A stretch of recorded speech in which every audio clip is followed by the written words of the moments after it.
Hello friends, இன்னைக்கு ஜனவரி 11 current affairs 1. தமிழக அரசின் புதிய தலைமை வழக்கறிஞர் யார்?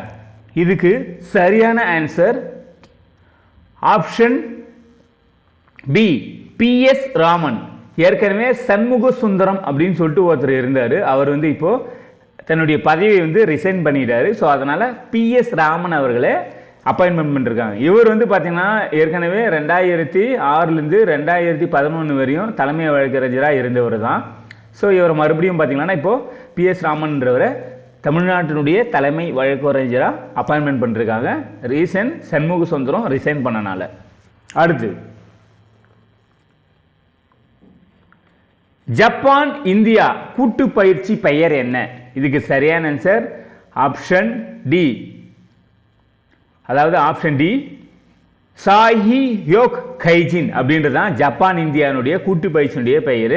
அதாவது ரெண்டு நாட்டும் தன்னுடைய பேரிடர் காலத்தில் நம்ம என்ன செய்யணும் அந்த மாதிரி, ப்ளஸ் நாட்டினுடைய பாதுகாப்புக்கு, ப்ளஸ் கப்பல் இப்போ நம்ம நாட்டை சுற்றி சீனாவுக்கு நம்மளுக்கும், சீனா நம்ம நாட்டை ஒரு கடல் மூலமாக வேவு பார்க்குது. ஸோ அந்த மாதிரி திடீர்னு கடல் மூலமாக கப்பல் மூலமாக நம்மளை தாக்குதல் பண்ணால் நம்ம எப்படி எதிர்கொள்ளணும். ஸோ இந்த மாதிரி ஜப்பானுக்கும் இந்தியாவுக்கும் இந்த கூட்டு பயிற்சி நடக்குது.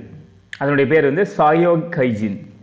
அது இந்திய கப்பல் படையிடம் ஒப்படைக்கப்பட்ட இந்தியாவின் முதல் உயர்திறன் ட்ரோன் இது. இதுக்கு சரியான ஆன்சர் ஆப்ஷன் ஏ, திருஷ்டி 100. திருஷ்டி 100 தான் இந்தியாவில் முதல் தயாரிக்கப்பட்ட உள்நாட்டு உயர்திறன் ட்ரோன். அதாவது இது 450 கிலோ பொருளை சுமந்து செல்லக்கூடியது.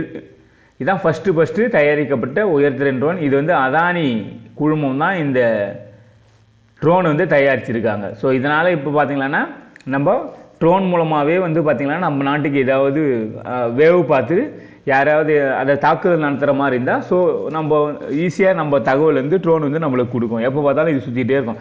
கிட்டத்தட்ட ஒரு முறை இது பண்ணோம்னா இது கிட்டத்தட்ட 36 மணி நேரம் தொடர்ந்து, அதாவது இயங்குற அளவுக்கு இதனுடைய கெப்பாசிட்டி இருக்கு. தொடர்ந்து 36 மணி நேரம் இயங்குற அளவுக்கு கெப்பாசிட்டி இருக்கு அப்படின்ற மாதிரி சொல்றாங்க. அடுத்தது,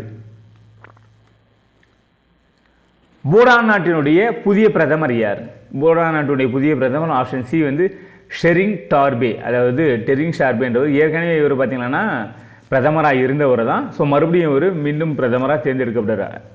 2014 to 2019 பார்த்தீங்கன்னா இவர் பிரதமராக இருந்திருக்காரு. ஸோ இப்போ மறுபடியும் இந்த எலெக்ஷனில் பிரதமராக தேர்ந்தெடுக்கப்பட்டிருக்காரு. அடுத்தது, ஆசிய ஒலிம்பிக் தகுதி சுற்று துப்பாக்கி சுடுதல் போட்டியில் தங்கம் வென்ற இந்திய வீராங்கனை. இதுக்கு சரியான ஆன்சர் ஆப்ஷன் சி, நான்சி அப்படின்றவங்க தான் 10 மீட்டர் ஏர் ரைஃபிள் அந்த பிரிவில் பார்த்தீங்கன்னா தங்கம் வென்றிருக்காங்க. இதில் இளவேனில் வெள்ளி வென்றிருக்காங்க, இளவேனில்.